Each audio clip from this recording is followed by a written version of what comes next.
भगवती सूत्र उदायन राजाનો અધિકાર।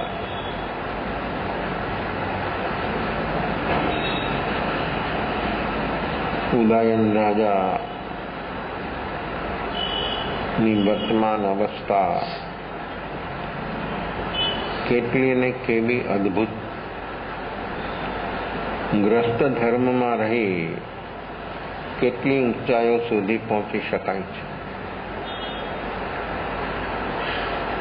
લક્ષ્ય હંમેશને માટે સ્વરૂપનું હોવું ઘટે। શરીરની દિનચર્યા તો હંમેશને માટે દરેક જીવની હોય, પણ લક્ષ્ય શરીરનું છે કે આત્માનું છે? પ્રવૃત્તિ કરે છે શરીરની, પણ લક્ષ્ય છે સ્વરૂપનું। સ્વરૂપના લક્ષ્યની સાથે થતી દિનચર્યા સાધના બની શકે। સ્વરૂપ લક્ષ્ય વિના ગમે તે ધાર્મિક અનુષ્ઠાન હોય અને જીવ ઉદયને આધીન હોય તો કદી પણ જીવ એ ઉદયથી કદી બહાર ના આવી શકે, એનાથી મુક્ત ન થઈ શકે। શરીર શરીર જ છે। શરીર ગમે તેનું હોય, મનુષ્ય, દેવ, નારક, તિર્યંત। મનુષ્ય, દેવ, નારકના શરીરો વૈકરી શરીર છે। મનુષ્ય, તિર્યંતના શરીર ઉદારિક।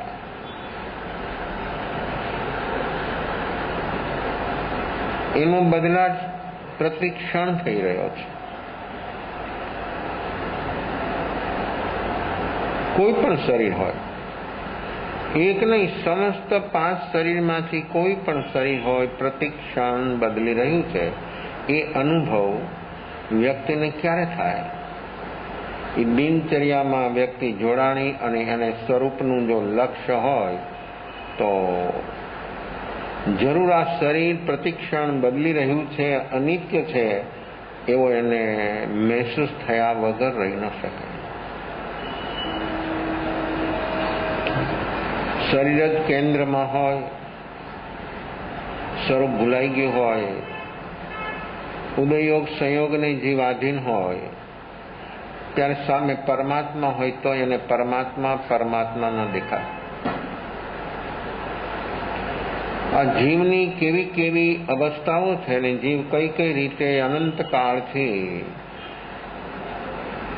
સ્વયંની પ્રકૃતિઓથી કેવો પરેશાન થઈ રહ્યો છે।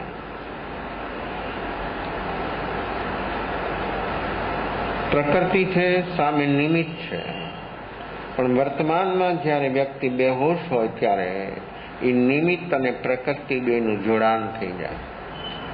યોગ એટલે જોડાવું। મન, વચન અને કાયા, આ 3 યોગ, એનું જોડાવું કોની સાથે?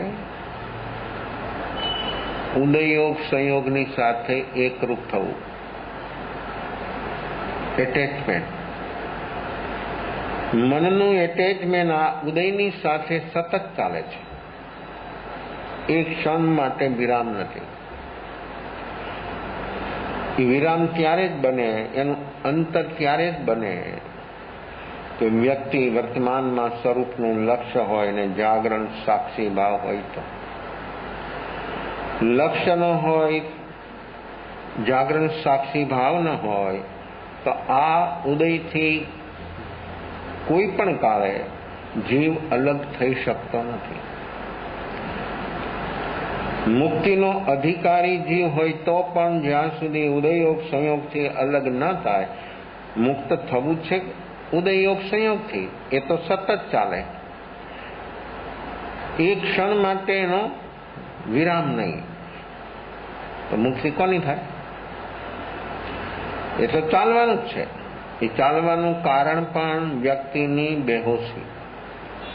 બેહોશીથી જ આ બધું ચાલી રહ્યું છે। અને બેહોશી નિમિત્તને આધીન જેટલો જીવ બને એટલી બેહોશીનો ગુણાકાર થાય। ચેતના મૂર્છિત થઈ જાય, પ્રકૃતિનું સામ્રાજ્ય બની જાય। એક ક્ષણ માટે પણ વ્યક્તિને પ્રકૃતિ ક્યાંય ચેન ન લેવા દે, પાગલ થઈ જાય. જેમ કોઈને યંતર દેવોનો ની છાયામાં આવી ગઈ વ્યક્તિ, તો વ્યક્તિ ગમે એવો ડાયો હોશિયાર હોય તો પણ એ વ્યક્તિની અવસ્થા કેવી બની જાય, શારીરિક માનસિક પાગલ દેખાય. આ પ્રકૃતિનો બળગાડ, ભૂતનો બળગાડ તો દૂર થઈ શકે, પ્રકૃતિનો બળગાડ તો વ્યક્તિ પોતે જ્યાં સુધી ન જાગે ત્યાં સુધી એમાંથી એ બહાર આવે એવી કોઈ સંભાવનાઓ નથી. અને દરેકની અંદરમાં કામ કરે છે. વ્યક્તિ ગમે તે હોય, ગતિ જાતિ ગમે તે હોય, દેવ નારક મનુષ્ય તિર્યન ગમે તે હોય, પણ બધાની અંદરમાં અત્ર તત્ર સર્વત્ર બધામાં બધે જીવ જ્યાં જ્યાં છે ત્યાં આ પ્રકૃતિ એનું કામ કરે છે. અને એ કામમાં વિક્ષેપ જો ઊભો કરવો હોય તો વ્યક્તિમાં જોઈએ જાગરણ, અને એ પ્રકૃતિ ચાલુ હોય તો આત્મામાં વિક્ષેપ છે. અને જો પ્રકૃતિના ઉદયની ક્યુ જે ચાલી રહી છે એમાં જો એને વિક્ષેપ ઊભો કરવો હોય તો એના પાસે જોઈએ જાગરણ સાક્ષી ભાવ. એ વગર પ્રકૃતિ કદી પણ જગ્યા આપે અને એનો ભીતર જગતમાં પ્રવેશ થાય એવી કોઈ સંભાવનાઓ છે? ચાલે છે. અનંત કાળથી આ ચક્કર ચાલે છે અને જ્યાં સુધી એને ચલાવવું હોય ત્યાં સુધી ચાલશે. જે દિવસે એમ નક્કી થઈ ગયું પોતાના સ્વયં સ્વાનુભવથી કે આ મારાથી જ ચાલી રહ્યા છે, મારા જન્મ મરણ એ હવે મારે નથી જોતા, આવો જ્યારે અંદરમાં વ્યક્તિની અંદરમાં વિરાટ જાગે અને એવું જાગરણ સાક્ષી ભાવનું બળ બને, એવું સમૃદ્ધ બને જાગરણ સાક્ષી ભાવ, તો વ્યક્તિની સામે ગમે એવી અવસ્થા હોય, દરેક જીવ બેહોશીમાં હંમેશને માટે પરેશાન છે. એ પરેશાનીનું કારણ પ્રકૃતિ નથી, નિમિત્ત નથી, વર્તમાનમાં વ્યક્તિની બેહોશી જ છે. જો પ્રકૃતિ બધાને પરેશાન કરે તો મુક્ત કોઈ દી કોઈ થઈ જ ન શકે. મુક્ત થઈ શકે છે સમગ્રપણે, સમગ્રતાથી વ્યક્તિ બહાર આવી શકે છે. ત્યારે જે પરમ નિર્વાણનો અધિકારી બની શકે છે. તો દરેકે દરેક આત્મા હંમેશને માટે સ્વરૂપનું લક્ષ્ય એવું એનું બને, અને એ સ્વરૂપનું લક્ષ્ય અને જિજ્ઞાસા રુચિ અને અંદરમાં જાગરણ સાક્ષી ભાવ જો એનામાં પ્રગટી થાય તો વ્યક્તિ જરૂર વર્તમાન દરેક અવસ્થાઓમાં અલગ રહી શકે અને સ્વયંને સ્વયં અનુભવી શકે. આવી અનેકવિધ અવસ્થાઓ, આવી અનેકવિધ ઘટનાઓ જીવની અંદરમાં ઘટી શકે. મોટા મોટા વિદ્વાન પંડિત, પ્રકાંડ પંડિત, જેને કોઈ હરાવી ન, એવા કાલે આપણે વાત કરી ને યશો વિજયજી, કેવી એની અવસ્થા હતી, કેટલી વિદ્વતા. એની સામે કોઈ મત પંથ વ્યક્તિનો અધિકારી એની સામે ઊભો ન રહી શકે. ગમે એવો પ્રશ્ન લઈને આવ્યો હોય તો એની બધી જ દલીલો ખતમ કરી નાખે. આ શક્તિ કેવી, કેવું એનું સંસ્કૃત, પ્રાકૃત, ગુજરાતી એની ઉપર કેવું એનો વર્ચસ્વ. ગમે તેવી વ્યક્તિ આવે તો પણ એને હરાવી દે. આવી વ્યક્તિ પણ સ્વરૂપનું લક્ષ્ય ન હોય એવું માની શકાય? દિગ્વિજય, બધાની સામે બધે વિજય પ્રાપ્ત થાય અને પોતાની પ્રકૃતિથી વ્યક્તિ હારી જાય, આ કેવું કહેવાય? આ કેવી અવસ્થા? નજીકમાં નજીક, શરીર મન બુદ્ધિથી પણ નજીકમાં નજીક જો કોઈ હોય તો પ્રકૃતિ. અને આ પ્રકૃતિનું રિલેશન એક બે જન્મનું નથી, અનંત જન્મનું આ રિલેશન. એને એની ખબર ન થાય. આ કેવી બેહોશી! જો કોઈ ભણ્યો નથી, કઈ ખબર નથી, એને તો આપણે એમ કહીએ કે એને આવું હોય, પણ આવી વિદ્વત્તા હોય ત્યાં એટલે ક્યાં અટકી જાય? બોલો, એ ક્યાં અટકી જાય? કેમ અટકી જાય? શાસ્ત્રમાં ગમે એ વાત પૂછો ને, ગમે ત્યાંથી પૂછો ને, ગમે એવી ઉલટ પૂછો ને તો પણ એનો આમ હાજર જવાબ.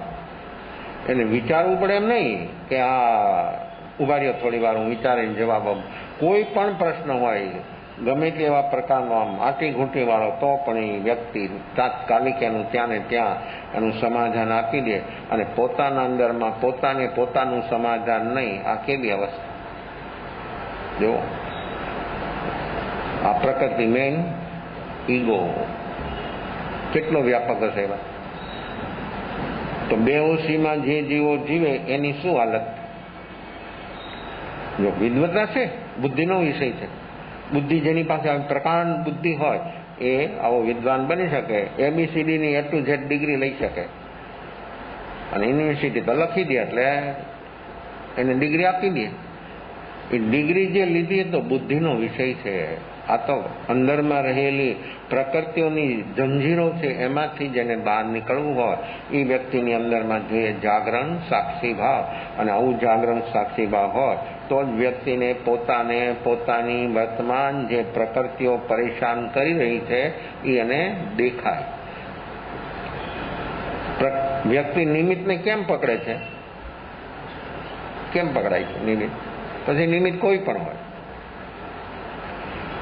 એટલે નિમિત્ત તો આપણી સામે બે જ આવવાના, અનુકૂળ ને પ્રતિકૂળ. તો એ નિમિત્તને વ્યક્તિ કેમ પકડે છે? આમ જોયું કે સાથે જ પકડાઈ ગયું, સાંભળ્યું કે સાથે જ અંદરમાં કેવું થાય? શું ચાલે અંદરમાં? કેવી એની અવસ્થા બને અને એ અવસ્થાથી વ્યક્તિને કેમ બહાર આવે?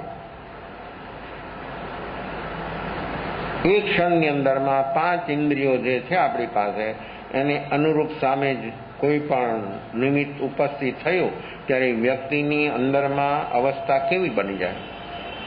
બહારમાં નિમિત્ત પ્રકૃતિ ભીતર, વચમાં આવ્યું જાગરણ સાથે. જો આ કનેક્શન બેનું કેમ થાય? નિમિત્ત અને પ્રકૃતિનું બેહોશીથી. જો હોશ વચમાં હોય તો નિમિત્તમાં રહે અને પ્રકૃતિથી મુક્ત થઈ જાય. નિમિત્ત એને કાંઈ જ ન કરી શકે. નિમિત્ત એટલે કાંઈ જ નહીં, પણ નિમિત્ત એટલે સર્વોપરી ક્યારે લાગે છે? અને સર્વોપરી એમ જ લાગે કે આનાથી જ થયું, આને જ કર્યું, આને જ મારું કર્યું. આવી 100%ની જે ધારણા માન્યતા જે છે એ આપણી બેહોશી બતાવે છે. અને આવી બેહોશી જીવમાં જ્યાં સુધી રહે ત્યાં સુધી આવી અવસ્થા દરેક જીવોની હોય છે. આ ઉદાયન આવી બેહોશીથી બહાર નીકળે અને અંદરમાં રહેલો આવો અનુકૂળ શુભનો ઉદય, કેવું શુભ, કેટલું અનુકૂળ. આમ સામે દેવો પણ હાથ જોડીને ઉભા રહી. આવી બધી જેની પાસે અનુકૂળતાઓ તો પણ એ વ્યક્તિને અંદરમાં નક્કી થઈ ગયું કે આ બધો શુભનો ઉદય છે અને આ પણ પૂરો, આ પણ જવાનું ને આ પણ જવાનું. જે આવે છે તે પણ આપણે એને જોઈ નથી શકતા, એને આપણે પકડીએ છીએ. કોને પકડીએ? જે જાય આવ્યું છે તે જાય છે. નક્કી નિયમ છે કે જે આવી રહ્યું છે ને એ જાય જ છે, પણ વચમાં આપણે એને પકડીએ છીએ. શું કામ? આવે છે ને જાય છે. ઉદય પણ, સમય પણ, શરીર પણ, જે દ્રશ્ય જગત આખું છે તે જાય છે. પ્રતિક્ષણ નદીનો પ્રવાહ. જે વ્યક્તિ ચાલી રહી છે નદીમાં એ વ્યક્તિ એ પાણીમાં બીજી વાર પગ મૂકી શકતો નથી. કેમ? પાણી પ્રવાહ ચાલ્યો જાય છે. એક પગ રાખ્યો ને બીજો પગ ઉઠાવે અને રાખવા જાય તો કેટલું પાણી વહી જાય. તો વ્યક્તિ શું કહે? વ્યક્તિ શું બોલે? મેં નદીને પાર કરી. એનું એ જ પાણી, એનું એ જ પાણી નથી. સમય એનાથી વધારે તેજ ધારથી ભાગે છે. આ નદીનો પ્રવાહ, આ જીવનનો પ્રવાહ, આ સંસારનો પ્રવાહ, આ આશ્રમનો પ્રવાહ, કેટલા પ્રવાહો છે, કેટલા પ્રવાહો સતત વહે જ છે. એ બધા પ્રવાહની અંદરમાં વ્યક્તિ એની સાથે વહે છે, એની સાથે તાલ મિલાવે છે, એની સાથે વ્યક્તિ એકરૂપ થવા માંગે છે અને થાય છે. અને એ થવાનું કારણ ઉદય નહીં, કર્મ નહીં, નિમિત્ત નહીં. વર્તમાનમાં વ્યક્તિ પોતે પોતાની વર્તમાન બેહોશી, અને જો હોશ પ્રગટે તો વર્તમાન સમય જે આપણી સામેથી પાસ થાય ને એનો એ ઉપયોગ કરતા શીખે. એનું નામ ઉપયોગ, એનું નામ હેજ્ઞ ઉપાધિનું ભાન, એનું નામ જ્ઞાન. અને આવું વિવેક જ્ઞાન ત્યારે જ પ્રગટે, અને એને જ વિવેક જ્ઞાન કહેવાય કે જે વર્તમાન સમયનો અનુભવ કરી, વર્તમાન સમયનો ઉપયોગ કરી શકે, ઉપયોગથી ઉપયોગ કરી શકે. મન વાણી શરીરથી ઉપયોગનો સમયનો ઉપયોગ નહીં થવાનો ત્યારે પણ, કારણ કે એની એક સમયને પકડવાની, એક સમય એક ક્ષણને પકડવાની મન બુદ્ધિ કે ઇન્દ્રિયોની ક્ષમતા જ નથી. આપણી એક આંખની પલકમાં તો અસંખ્યાથી ક્ષણ શું પકડાય? ઉપયોગ, ઉપયોગથી ઉપયોગ થવો જોઈએ, ઉપયોગનો ઉપયોગ કરવો જોઈએ.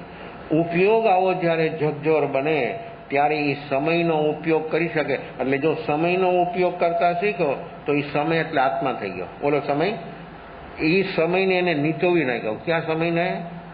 આ વર્તમાન સમય, કાળરૂપ સમય જે છે એને નીચોવી નાખ્યો, એનો રસ કાઢી લીધો એને. પણ કોણ કાઢી શકે? સમયનો, વર્તમાન સમયનો એ રસ કાઢી શકે છે, પણ જેની પાસે ઉપયોગ જગજોર હોય તો. અને ઉપયોગ જગજોર ન હોય તો એ સમય શું કામ કરે? એ કોનો રસ કાઢે? જો આ કાળની ચક્કીમાં આ જીવ અનંતકાળથી પીસાય છે, અનંતકાળથી પીસાય છે. એને ખબર જ નથી. રાત અને દિવસ આ બે પૈયા, એની વચમાં ઘંટી હોય ને, એક સમય હતો બધાને ફ્લોર મિલ હોય તો એમાં બે પૈયા હોય, એમાં કઈ એક પૈયાથી અનાજ ન પીસાય. ગમે એ ઘંટી હોય, ગમે એ ટેકનિક વાળી, તો પણ એમાં બ્લેડ હોય ને તો એક બ્લેડ ન હોય, બ્લેડ વાળી ઘંટી આવે કે જે પથ્થર જ ન હોય અંદરમાં, અને એને કઈ ટંકાવવું ન પડે, કાંઈ નહીં, એ તૂટી જાય. પણ એમાં એક બ્લેડ ન હોય, આખું ચક્કર જે હોય બ્લેડથી બનેલું હોય, અને એનાથી જેવું અનાજ અંદર આવે એટલે 1, 2, 5, 25 ચક્કર એટલી સ્પીડથી ચાલતો હોય તો એની અંદરમાં બ્લેડથી એ ચૂરચૂર થઈ જાય, કોઈ પણ અનાજ હોય છે. તો બે પૈયા વગર એ અનાજ પીસાય નહીં. રાગ દ્વેષ વગર જીવ પીસાય નહીં. રાગ ને દ્વેષ આ બે પૈયા, રાત્રિ ને દિવસ આ કાળના બે પૈયા. આ કાળના પૈયામાં, કાળના ચક્કરમાં જીવ અનંતકાળથી પીસાય છે. આપણને એમ લાગ્યું, આપણને એમ દેખાણું, આપણને એમ મહેસૂસ થયું કે હું કાળના ચક્કરમાં પીસાઈ રહ્યો છું. એવું આપણને ક્યારેય મહેસૂસ થયું? કેમ? તો આપણે નથી પીસાતા તો કેમ મહેસૂસ નથી થતું? જો એક વ્યક્તિ બાદ નહીં, શરીર તો પીસાઈ રહ્યું છે, શરીર મન વાણી બધું પીસાઈ રહ્યું છે. પ્રતિ ક્ષણ, એક ક્ષણ એવી નથી કે કાળના ચક્કરમાં વ્યક્તિ ન પીસાય, ગમે એવી હોય. પણ કોણ ન પીસાય? કોણ આબાદ રહે? કોણ બચી જાય? બચી શકે.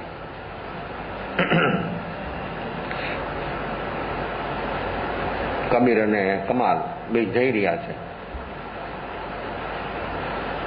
એક બાઈ અનાજ પીસી રહી છે. ઘરઘંટી તો બીજી છે, આ હાથઘંટી. કમાલે જોયું, કમાલ રોવા મળી ગયો. અનાજ પીસતી બાઈને જોઈ અને કમાલ રોવા મળી ગયો, ઉભો રહી ગયો. અહીંયા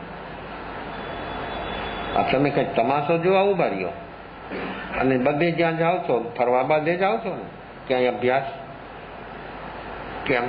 તો શું, શેના માટે? આ ઊબ આવી ગઈ ને, ઘરથી વ્યક્તિથી ઊબ આવી ગયા એટલે વ્યક્તિ ભાગે. પણ ગમે ત્યાં જાય ને બધી એક જ છે, એમાં કોઈ કાંઈ ફેર નથી. પણ ઊબ આવે મનને એટલે કે અહીંયા બરાબર નથી, એટલે પણ અહીંયા ઈ જ છે. થોડો સમય ત્યાં વધારે તો તમને અહીંયા એમ જ લાગે. જે વ્યક્તિ જ્યાં છે ત્યાંથી બીજે જવા જ માગે. જ્યાં છે ત્યાં કોઈ દિવસ વ્યક્તિ સ્થિર થઈને જોવે નહીં કે આ વસ્તુ સ્થિતિ શું છે, એ ચીજ શું ચાલી રહી છે, એનો શું સ્વભાવ છે.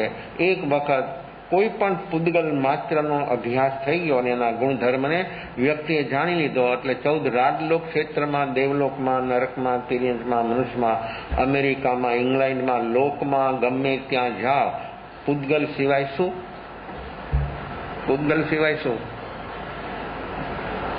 તો પૂદગલનો સ્વભાવ અહીંયા અલગ ના અલગ એમ છે. પૂદગલનો સ્વભાવ પૂદગલનો બધે એક સરખો. જો દેવોય ન બદલી શકે ભાઈ. પૂદગલના સ્વભાવને દેવોય ન રોકી શકે, ન બદલી શકે. ક્ષણ ભંગુર પ્રતિક્ષણ છતાંય એને કાંઈ બદલી ન શકે. બદલી શું શકાય? પોતાના પરિણામ. આ પરિણામ આપણા આ આત્મા હંમેશને માટે પરિણામથી હર હાલતમાં ગમે એવી ઉદયયોગ સંયોગની અવસ્થા હોય તો પણ આત્મા પરિણામથી સ્વતંત્ર છે. માટે એ આત્મા સ્વતંત્ર મુક્તિનો અધિકારી છે. આત્મા કદી પરાધીન છે જ નહીં, આત્મા કદી પરતંત્ર છે જ નહીં. પણ એ જ પરતંત્ર પણ બતાવે છે કે જે એના પરિણામ, એના ભાવ નહીં, ભાવ તો મનમાં છે. સ્થૂલ શુભ અને અશુભ પરિણામ એ આત્માના પરિણામ. એ આત્માના પરિણામ શુદ્ધ ક્યારે બને? કે જેનો ઉપયોગ ઝકઝોર બને ત્યારે એના પરિણામ શુદ્ધ બને. ઉપયોગ જ્યાં સુધી ઉદયયોગ સંયોગ સાથે છે ત્યાં સુધી ઉપયોગ અજ્ઞાન છે. જેવો ઉપયોગ ઉદયયોગ સંયોગથી અલગ થયો એટલે ઉપયોગ જ્ઞાનરૂપ થયો અને જ્ઞાનરૂપ ઉપયોગ બને એટલે એના પરિણામ શુદ્ધ બને. એ શુદ્ધ પરિણામ શું કામ કરે? સતત કન્ટિન્યુઅસ ઉદયની ક્યુ ચાલી રહી છે, રાગદેશ ચાલી રહ્યા છે, વિચારો ચાલી રહ્યા છે, જીવન ચાલી રહ્યું છે, બધું પાસ થઈ રહ્યું છે. પણ આ ઉદયયોગ સંયોગની થી અલગ થાય એના પરિણામ જ્યારે શુદ્ધ બને ત્યારે અંદરમાં રહેલી જે સત્તામાં આવતું બંધ થઈ ગયું. પરિણામ જેવા આપણા શુદ્ધ બને એટલે વ્યક્તિનું નવું જે આવે છે આશ્રવ રૂપ, જેને આપણે કહીએ છીએ, એ આશ્રવ રૂપ અવસ્થા આવતી બંધ થઈ જાય. 5 ઇન્દ્રિયો છે, મન છે, સમય છે, શક્તિ છે, ઉદયયોગ સંયોગ બધું છે. પણ જેવો એની અંદરમાં ઉપયોગ અલગ થઈ ગયો એટલે નવું બધું આવતું બંધ અને સીધું કામ થાય અંદરમાં આ આશ્રમના કારણો જે અનંત કાળથી આ જીવને કાળની ચક્કીમાં પીસી રહ્યું છે. એ ઉદય, એ સંયોગ, એનાથી જીવ અલગ થઈ ગયો, મન એનું અલગ થઈ ગયું, ઉપયોગ અલગ થઈ ગયો તો મન સાઈડમાં વહી ગયું. મનનું કાંઈ ન ચાલે. ઉપયોગ જાગે એટલે મનનું બુદ્ધિનું કાંઈ ન ચાલે. એ ઉપયોગ કેમ એને કરવું પડે. અત્યારે આપણો ઉપયોગ અજ્ઞાન રૂપ છે એટલે મન બુદ્ધિ જેમ કે એમ જ કરવાનું. કારણ કે અજ્ઞાન અવસ્થામાં એ બધી ગેંગ છે પ્રકૃતિની અને આ 10 પ્રાણ આ ગેંગ છે. એ જ્યારે વ્યક્તિ બેહોશ હોય ત્યારે 10 પ્રાણનું કનેક્શન ઉદયયોગ સંયોગ સાથે બને અને બધું એવું રમખાણ બનાવે કે જેની કોઈ સીમા નહીં. જેવો જીવ જાગે એટલે ઉપયોગ અલગ થયો એટલે બધું કનેક્શન કટ. 14 રાજલોક ક્ષેત્રનું જે કનેક્શન છે એક ક્ષણમાં બધું કટ થઈ જાય. એટલે ભગવાન મહાવીરે અનુભવથી એમ બતાવ્યું કે ખણંગથી મુક્ત, તું એક ક્ષણમાં મુક્ત થઈ શકે એવી તારામાં શક્તિ છે, એવું તારામાં સામર્થ્ય છે, એવો તું પરમાત્મા ચેતન ભગવાન આત્મા છું. તારા પાસે શક્તિ કોઈ કમ નથી.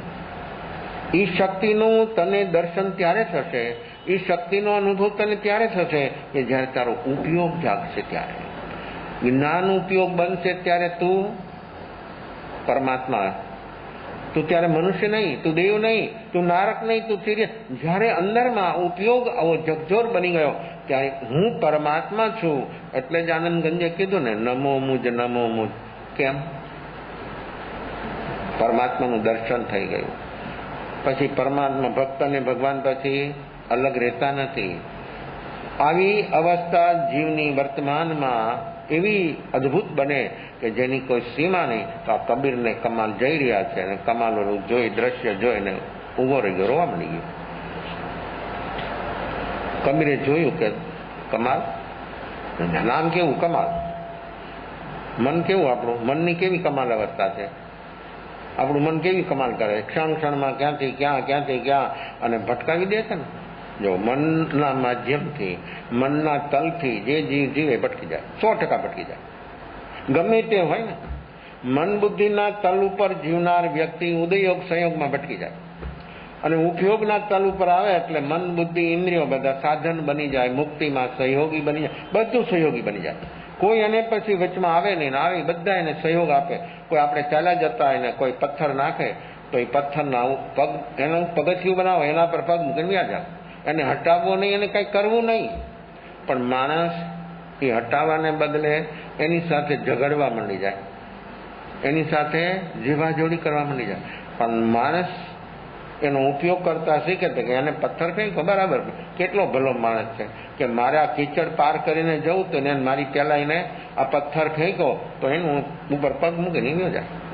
આ ઉદયનું કીચડ છે, ખબર છે? ઉદય કીચડ છે કેવું? બહારનું ગટરનું કીચડ કે રસ્તાનું પાણી ગમે એવું ભેગું થયું અને એ રબડી થઈ હોય અને એમાંથી પાછળ કોઈ વાહન આવે ત્યારે શું થાય? શું બને?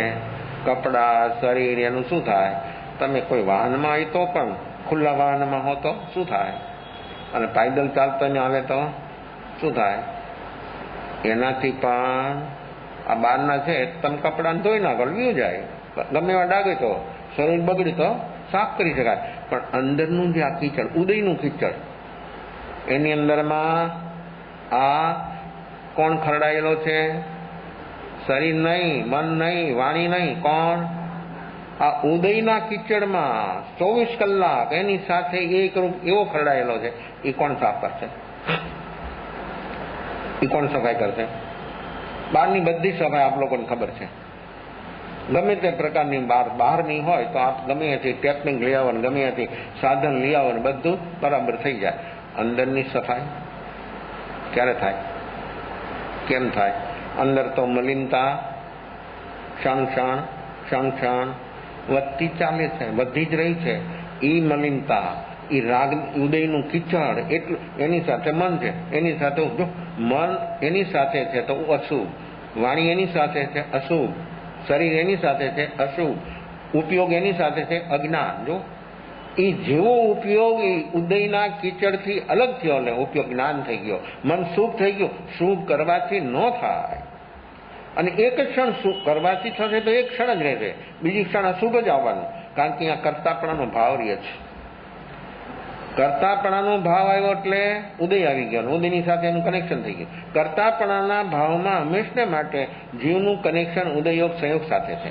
અને જેવો એ અકર્તા બન્યો એટલે ઉદયયોગ સંયોગથી અલગ થઈ ગયો એટલે અકર્તા, નિષ્કામ કર્મયોગ.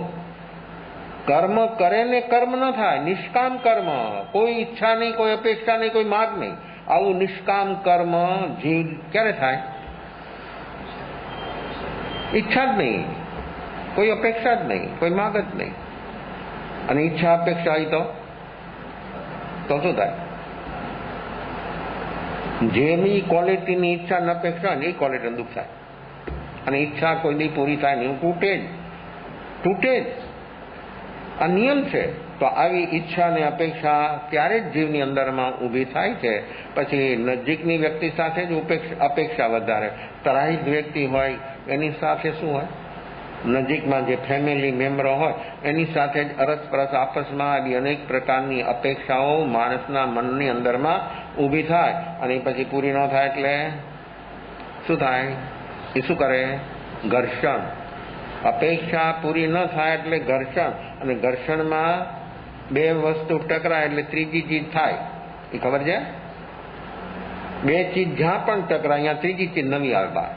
કોઈ પણ ક્ષેત્રમાં ગમે ત્યાં હોય બે ચીજ ટકરાય એટલે જો રાગદ્વેષ ટકરાય છે એટલે શું? કર્મ થયું. ત્રીજી ચીજ આવી આત્માનું કર્મ છે. કર્મ કરવું એ આત્માનો સ્વભાવ છે. તો કેમ થાય છે? આ બે ચીજ છે. રાગને સતત ચાલે છે, એ ટકરામણ છે. એનાથી અતિ ત્રીજું કર્મ. રાગદ્વેષ ન હોય તો કોણ કર્મ કરે? અકર્તા. અકર્તા તો ભોગતા અને કરતા છે તો ભોગતા. જ્યાં સુધી જીવ કરતા છે ત્યાં સુધી ભોગતા છે. તો કર્મનો કરતા જીવ કરતાપણાના ભાવથી જ બને છે. અકર્તા બની ગયો તો અંદરમાં રહેલું કર્મ ખતમ થઈ જાય, નવું થાય નહીં. કેટલી ક્ષણોની અંદરમાં જીવ મુક્તિનો અહેસાસ કરી શકે, અનુભવ કરી શકે એવી છે વર્તમાન અવસ્થા. આવું હોવા છતાં વ્યક્તિ મૂર્છિત અવસ્થામાં ક્યાં અથડાય છે અને કેવી એની વર્તમાન અવસ્થા પોતે બનાવે છે. કમલ રોવે છે. કબીર કહે છે કેમ તું તો બાઈ જેટલું અનાજ અંદર નાખે છે બધું પીસાઈને બહાર નીકળે છે, એમાં કોઈ સાબુત રહેતું જ નથી, બધું પીસાઈ જાય છે. કાળની ચક્કીમાં કોઈ સલામત નથી. આ કાળની ચક્કી છે, રાત અને દિવસ બે પૈયા ફરે છે, કોઈ એમાં સલામત છે નહીં. કોણ સલામત રહી શકે? કોણ બચી શકે? એમાંથી બહાર કોણ નીકળી શકે? એ તો ચાલે જ છે. એ વ્યક્તિ નથી ચલાવતી, એ ચલાવે છે એના નિયમથી ચાલે છે. કાળનો જે પ્રવાહ ચાલ્યો જાય છે એ વ્યક્તિથી નથી. 6-5 દ્રવ્યોનો જે સ્વભાવ છે અને જે 5 દ્રવ્યોનું જે પોતાનું સહજ રીતે કામ ચાલી રહ્યું છે એના સ્વભાવથી ચાલી રહ્યું છે. તો કાળ પણ એક સ્વતંત્ર દ્રવ્ય છે. જીવ સ્વતંત્ર દ્રવ્ય છે એમ પૂતગલ સ્વતંત્ર દ્રવ્ય છે. કાળ સ્વતંત્ર, ધર્માસ્તિકાય, અધર્માસ્તિકાય, પૂતગલાસ્તિકાય ને આકાશ, આ 6 દ્રવ્યો 6 દ્રવ્યો સાથે એનો સ્વભાવ છે. એ રીતે જ એનું કામ ગડબડ એકમાં જ થાય છે. કોમાં? 5માં કોઈ ગડબડ કરી ન શકે. એ ગડબડ કરે નહીં ને એનામાં કોઈ ગડબડ કરી, એનામાં કોઈનો હસ્તક્ષેપ નહીં. કેવું છે આ કેટલી સ્વતંત્રતા બતાવે છે પૂતગલની. 6 દ્રવ્યનો જે સ્વભાવ છે એમાં કોઈ હસ્તક્ષેપ ન કરી શકે કોઈ સંયોગમાં. હા, સ્વીકારી શકે, અને સ્વીકારી શકે તો જરૂર એનો ઉપયોગ કરી શકે, અને સ્વીકારી શકે એનો ઉપયોગ કરી શકે તો એ 5 દ્રવ્યો મુક્તિમાં સહયોગી. કેવું કામ છે? 5 પણ જીવ સબળો થાય તો, જીવમાં જાગરણ સાક્ષી ભાવ પ્રગટે તો, નહીતર આ કાળની ચક્કીમાં પીસાઈ જવાનું. પીસાઈ જ રહ્યા છે જીવો, પીસાય છે નહીં, પીસાઈ રહ્યા છે પ્રતિક્ષણ. તો કબીર કહે છે એમ નથી, તું જોવે છે એવું નથી. એ બધા નથી પીસાતા, અમુક બચી શકે છે. તો કેમ બચે? કે આમની નાખે છે, ફેરવે છે, એક હાથે ઘંટીને એક હાથે એની અંદરમાં વચમાં ઉપરનું પૈયું, એમાં વચમાં ગાળો હોય, અને એની અંદરમાં ઉપરમાં માકડી હોય, અને એની સાથે નીચે અંદરમાં ખીલડો હોય. એ ખીલડા ઉપર એ વચમાં જે પટ્ટી હોય એમાં એ હોલ હોય, ને એની અંદરમાં એ પૈયું આખું એના ઉપર, એના આધાર ઉપર પડે. પ્રજાપતિ ચાકડો હોય, એ ફેરવે.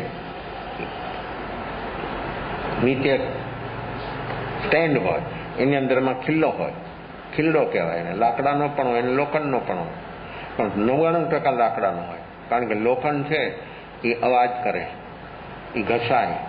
લાકડે લાકડું હોય તો બહુ ઓછું ઘસાય, અવાજ બહુ ઓછો કરે.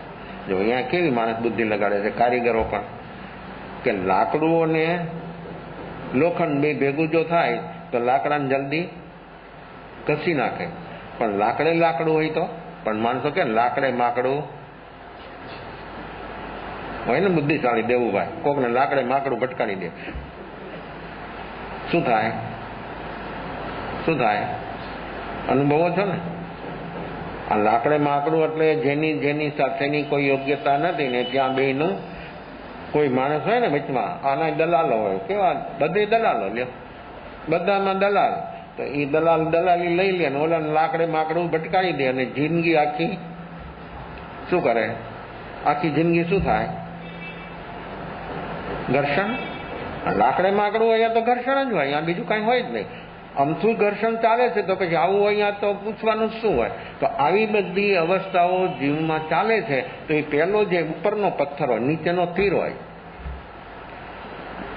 બે ફરે તો અનાજ. જુઓ આમાં સ્થિરતા જોઈએ છે, થોડું સમજો. નીચેનો પથ્થર સ્થિર હોય એ નો હલે, પણ જે ખીલડો હોય વચ્ચે આ નીચેના સ્થિર પથ્થરમાંથી બહાર કાઢ્યો હોય, અને એના ઉપર ઉપરનું પૈયું ફરે. ઓલી બાઈ હાથો પકડ્યો હોય, ઘંટીનો હાથો હોય, અને એને પકડીને ફેરવે, પણ એ ફરે ખીલડા ઉપર. ગાળામાંથી ઉપરથી અનાજ નાખી જાય, જે દળવાનું હોય એ બાજુમાં કુંડી ભરીને રાખ્યું હોય, અને માછી ઉપર બેસે અને ફેરવે. કબીર જાય ઓલી બાઈ પાસે. બાઈ ઊભી રહે થોડી વાર. હા, મારો શિષ્ય છે ને એને દુઃખ બહુ થાય છે, એને તકલીફ બહુ થાય છે, રોવે છે. જો તો કે હું શું કરું? બાકી કે જે રોવે એમાં હું શું કરું, પણ કે એને વૈરાગ આવ્યો છે એટલે રોવે છે. એને બોધ થયો છે એવો કે આ બધા પીસાઈ જાય છે, કોઈ આમાં સલામત છે જ. કાળની ચક્કીમાં કોઈ સલામત નથી. આ કાળની ચક્કી છે, અવિરત ફરે, 14 રાજલોક ક્ષેત્રમાં ફરે, કોઈ એનાથી ન બચી શકે. બચી શકે એકમાત્ર જીવ, બીજું કોઈ નહીં. બાઈને કહે ઊભી રહે, બાઈએ ઘંટી ઊભી રાખી. કબીરે પોતાએ હાથો પકડીને પેલું ઉપરનું પડો તો ઉચકાવી લીધું. ઓલા અહીંયા જોવા જે ખીલડો હતો ને, એ ખીલડાની ચારે બાજુ અનાજ જે હતું ને એ બધું સલામત. કેટલું? એક ખોબા જેટલું. ખીલડાને પકડી રાખે એ ન પીસાય. જેનામાં સ્થિરતા છે, જેનામાં સ્થિરતા છે, બુદ્ધિના લેવલથી સ્થિરતા નહીં આવવાની, ઉલટ પુલટ પ્રશ્નો કરવાથી સ્થિરતા નહીં આવે, વિવળતા વધવાની. માણસનો પ્રશ્ન કાંઈ અને જવાબ કાંઈ આવે ને કાંઈ ઉલટ પુલટ થઈ જાય, આ બુદ્ધિની ખુજલાટથી કામ ન થાય. જે વ્યક્તિને વર્તમાનમાં સ્વભાવને, નિજ સ્વભાવને મારે અનુભવવો છે, આવું જેનું લક્ષ્ય હોય ને જે વ્યક્તિ આવા લક્ષ્યથી કામ કરે તો જરૂર એનો ઉપયોગ સ્થિર કરે. મન નો સ્થિર થાય, યોગ કોઈ દી સ્થિર ન થાય. યોગ તો જડ છે, એ શું સ્થિર થાય? અને એ સ્થિર થાય તો શું થાય? સ્થિર થાય તોય બંધ અને અસ્થિર થાય તોય બંધ. સ્થિર થાય તો અને અસ્થિર હોય તો બંધથી તો મુક્ત થવાનું છે. એનો સ્વભાવ તો, કોનો સ્વભાવ? મારો આત્માનો સ્વભાવ તો મુક્ત છે, પણ વિવળતા તો 24 ઘંટા ચાલુ જ છે. ક્યારે બંધથી મુક્ત થાય? જો આ પોતાની વર્તમાન બેહોશીથી કેવી કાર્યવાહી, કેવી અવસ્થા એની ચાલી રહી છે એને ખબર જ નથી. પીસાઈ રહ્યો બસ. કાળની ચક્કીમાં હર જીવ પીસાઈ રહ્યો છે. તે ખીલડાને ચારે બાજુ એટલા બધા દાણા સલામત. કબીર કે જો તું કહે ને કે આ બધા પીસાઈ જાય છે કાળની ચક્કીમાં, આ ઘંટીમાં બધા પીસાય છે, બધા નથી પીસાતા, બધા જો બચી ગયા છે, એટલા બચી ગયા. કોણ બચી શકે કાળની ઘંટીમાં? કબીર કહે છે કે એકને વળગિયા એટલા ઉગરિયા દાણાઓ બીજા દળા. જે માણસ, જે સાધક, જેમાં જાગરણ સાક્ષી ભાવ છે, એ વ્યક્તિ જો એકને પકડી રાખ્યો, એકમાં સ્થિર થઈ ગયો, સભામાં જામી ગયો, તો જગતની કોઈ શક્તિ કે વ્યક્તિ એને કાંઈ ન કરી શકે. પણ જે માણસની અંદરમાં હંમેશને માટે આવી ચંચળતા, વિવળતા, અસ્થિરતા, યોગની અસ્થિરતા ને ઉપયોગનું કોઈ ઠેકાણું જ નહીં, ઉપયોગ અજ્ઞાનરૂપ, એ વ્યક્તિ કાળની ચક્કીમાંથી બચી શકે જ નહીં. કોઈ એમ ન બચાવી શકે. આ કાળની ચક્કી અવિરત ફરે છે, દિવસ રાત ચાલી રહી છે. મોટા મોટા મહારથીઓ જેને ઘરે દેવો સેવા કરતા હતા, દેવો જેની સેવામાં, એવા ચક્રવર્તી સમ્રાટો પણ કાળની ચક્કીમાં પીસાઈ ગયા. દેખો ઋષભાદી તીર્થંકર, અનંત શક્તિ, પણ શરીર છૂટી ગયું, છૂટી ગયું. આ ઉદારિક શરીર, એનો સ્વભાવ છે પીસાઈ જવું, બદલી જવું, બદલી રહ્યું છે. એના સ્વભાવથી કોઈ એને એનો ઉપયોગ કરતા જો શીખે તો એનું કામ થઈ શકે. બાકી તો આ જીવ પ્રમાદ, જ્યાં બેહોશી હોય ને હંમેશને માટે પ્રમાદનું જ જોર હોય, અને પ્રમાદ જ્યાં હોય ત્યાં હંમેશને માટે વ્યક્તિ આ કાળનો રાહ જોવે. આજ નહીં કાલ, કેદી આજ નહીં કાલ. તો આજે સારું નથી મુહૂર્ત. તમે મુહૂર્ત જુઓ, ચોઘડિયા જુઓ, પછી શું રાહુકાળ જુઓ, બધું જુઓ, છતાં કાળની ચક્કીમાંથી બચી શકો છો? કાળની ચક્કીમાંથી કોણ બચી શકે? બચવું છે? કાળની ચક્કીમાંથી બચવું છે? આ તમારો રાહુકાળ, શુભ ચોઘડિયું, શુભ દિવસ નહીં બચાવી શકે. કાળની ચક્કીમાંથી કોઈ જગતની કોઈ વસ્તુ, કોઈ બહારની ચીજ નહીં બચાવી શકે. કોણ બચાવે? કેવું કામ છે આ? અને કેટલું સોલિડ છે કે એમાં કોઈ કાંઈ કરી ન શકે. બહારનું ગમે એવું તમે શુભ મંગલ બધું બનાવો, છતાં એક ક્ષણમાં બધું અશુભ ને અમંગલ થઈ જાય. એક જ ક્ષણમાં એ બધું ભેગું કરવામાં, મંગલ કરવામાં દિવસો લાગ્યા હોય, મહિનાઓ લાગ્યા, પણ અમંગલ થવામાં એક જ ક્ષણ, બીજી ક્ષણ નહીં. બધું જ આમ એટલું બધું સરસ સેટ થઈ ગયું હોય, ગોઠવાઈ ગયું, અને એક ક્ષણની અંદરમાં વ્યક્તિ કોઈ પણ એવી ઘટના ઘટી ગઈ અને એની અંદરમાં એને એ નિમિત્ત બન્યું અને પકડાઈ ગયું. અંદરમાં ઘર્ષણ શરૂ થઈ ગયું. ઘર્ષણ હંમેશને માટે અમંગલ છે, અશુભ છે.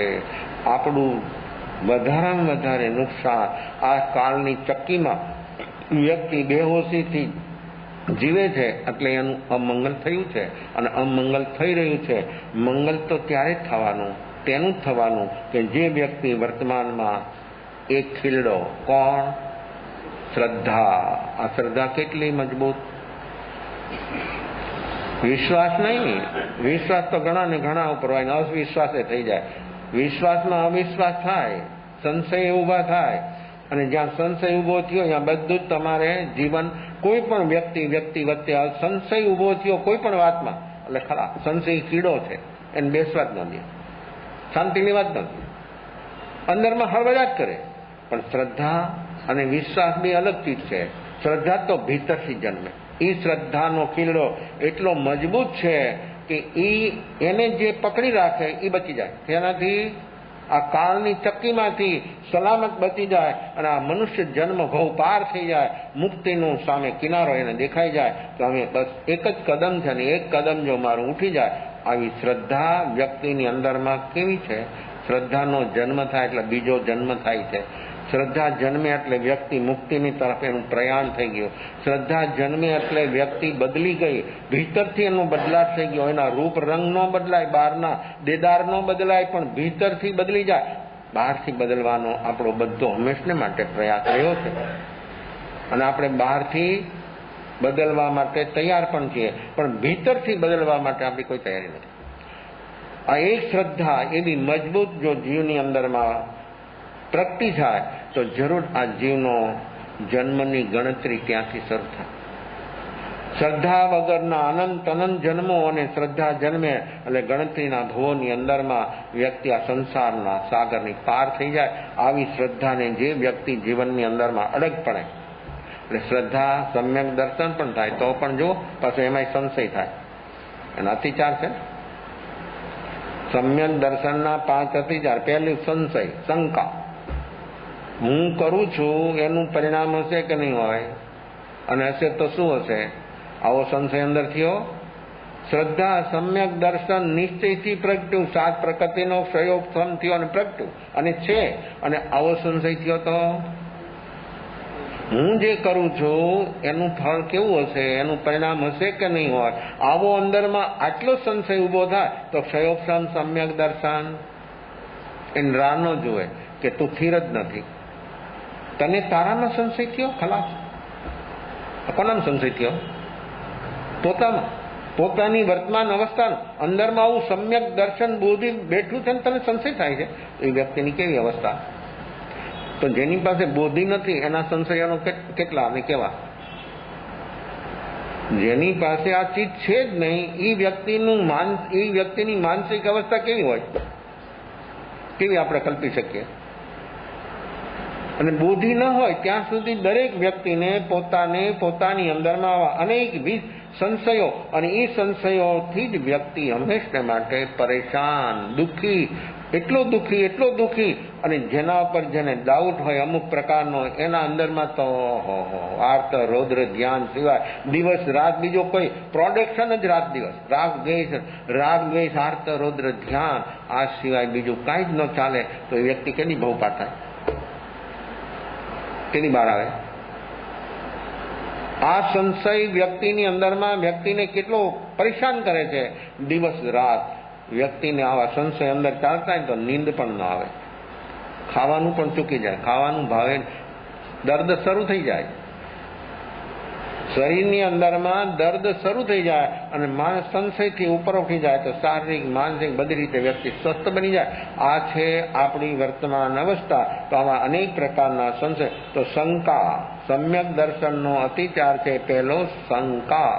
પોતે જે કરે છે એમાં પોતાની પ્રવૃત્તિઓમાં પોતે જે કાંઈ થોડું ઘણું અનુષ્ઠાન કરે છે એની અંદરમાં એને સંશય થાય કે આનું પરિણામ હશે કે નહીં હોય, અને હોય તો કેવું પરિણામ હોય. અગર એ પરિણામની ઈચ્છા કરી દીધી કે આવું ફળ મળે, બધું સાફ, સમ્યક દર્શન હતું નહોતું થઈ જાય. કેવી છે અવસ્થા?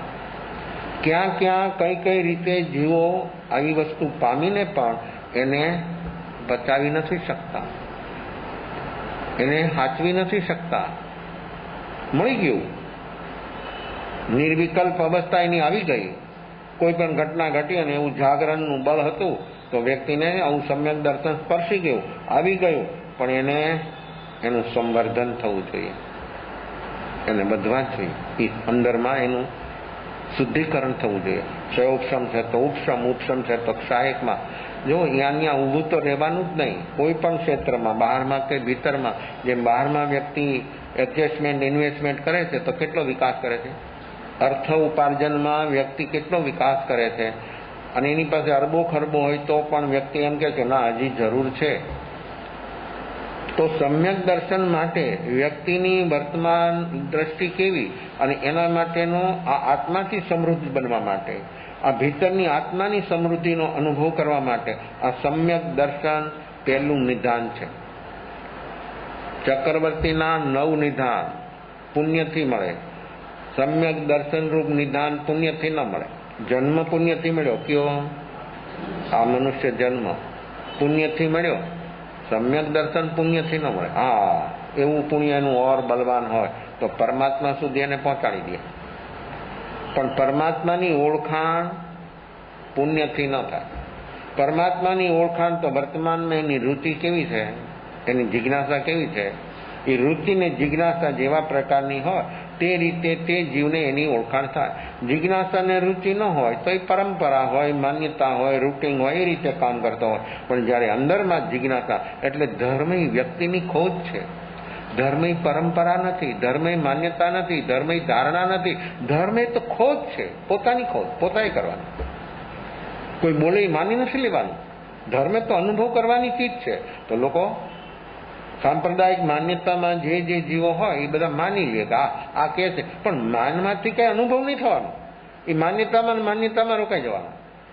તો ધર્મ એ સ્વયંની ખોજ છે, અને એ ખોજ કરવી હોય તો વ્યક્તિ ભીતરમાં ડૂબવું જોઈએ. પણ વચમાં આવા સંશયો ઊભા થાય તો, ખોજ કરતા કરતા સંશયો ઊભા થાય તો, કોઈ પણ ક્ષેત્રમાં માણસને સંશય ઊભો થયો એટલે એ માણસ ત્યાં કાર્ય નહીં કરી શકે, એ રહી જ નહીં શકે. બહારનું ક્ષેત્ર હોય કે ભીતરનું હોય, 2 ક્ષેત્રો છે જીવની સામે: વ્યવહાર ને નિશ્ચય, પુણ્ય ને પાપ, કર્મ ને ધર્મ. દરેક અવસ્થામાં વ્યક્તિ વર્તમાનમાં શું કામ કરે છે એના અંદરમાં સંશય જો મિટી જાય તો જરૂર એ કાર્ય, બહારનું ક્ષેત્ર હોય તો પણ એની અંદરમાં એ કાર્ય કરી જવાનો. અમેરિકાની એક ઘટના છે.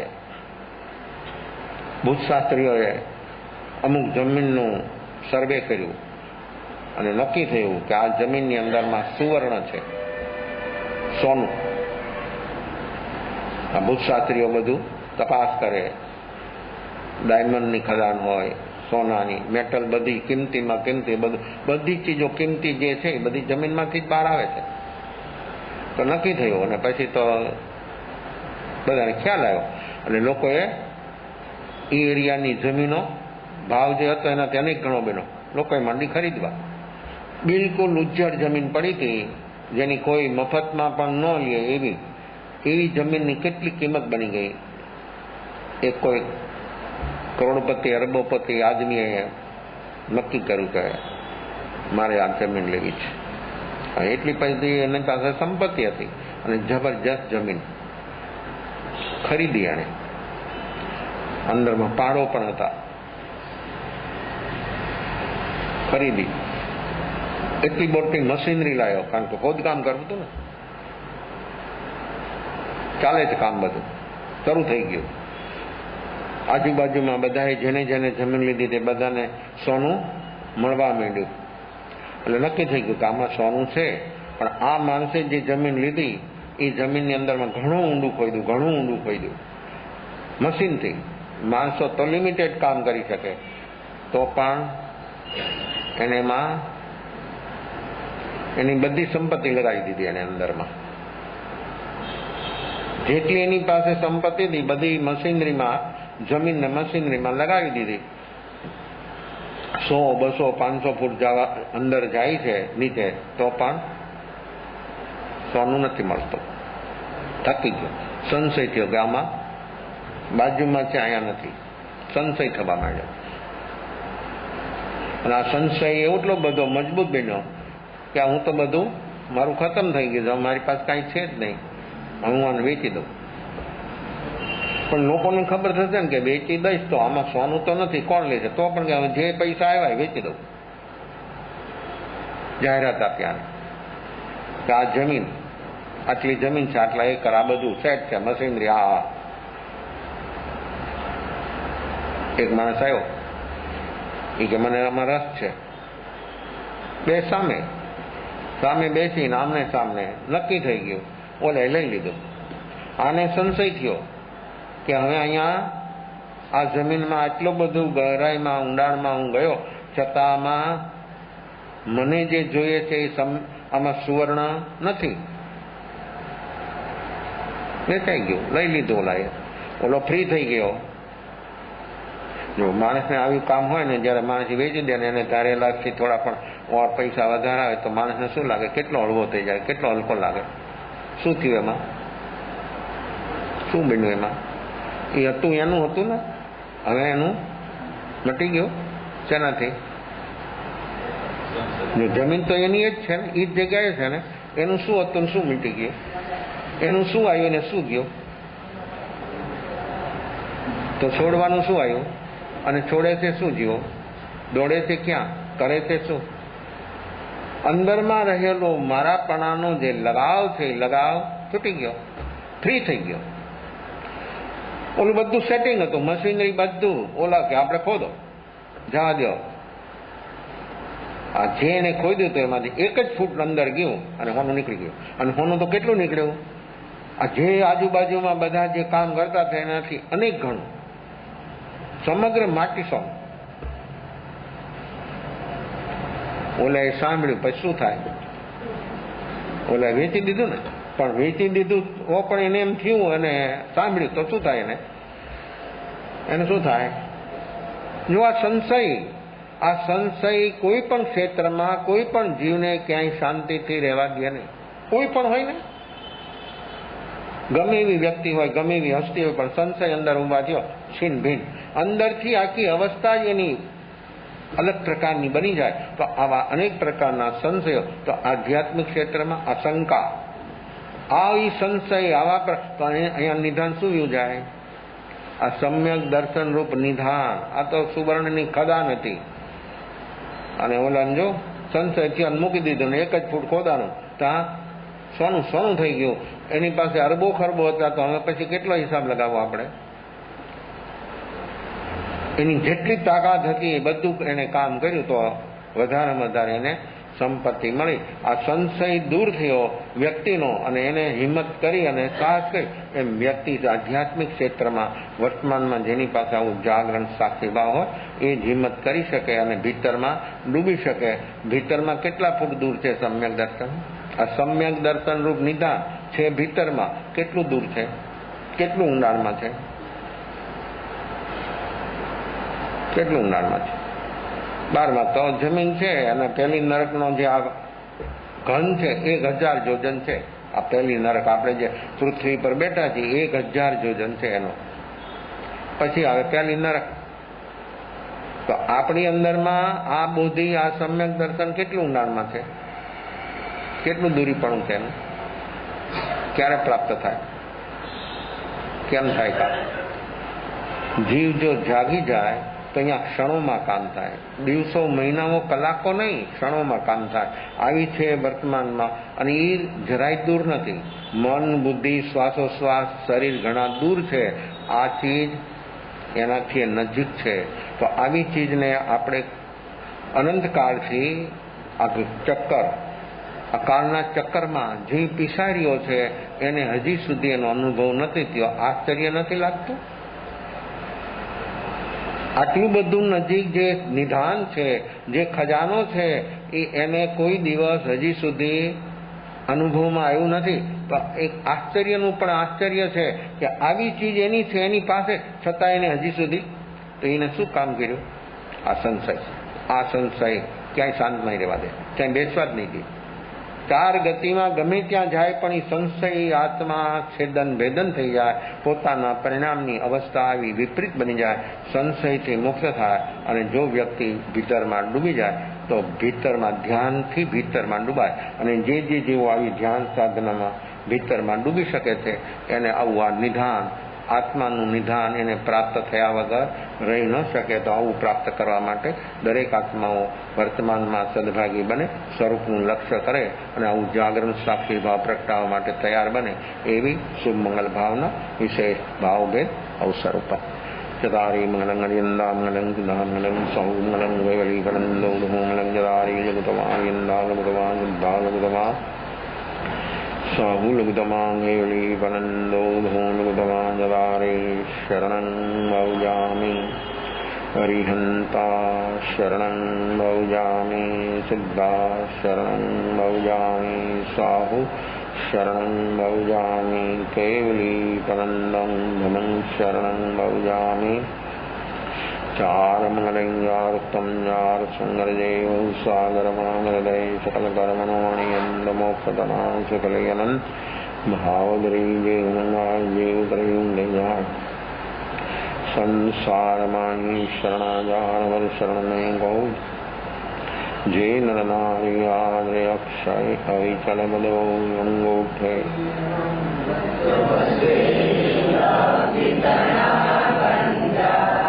શ્રી ગુરુ ગૌતમ સમરિયે માનવાંચિત ફલદાતા રાધે પાવન પાવિયે ભાવે નીજે જ્ઞાન ભાવે ધર્મ આરાધીએ ભાવે કેવલ જ્ઞાન ભાવે પદ નિર્વાણ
સ્વામી ભગવાન સદગુરુ ચતુર્વિદ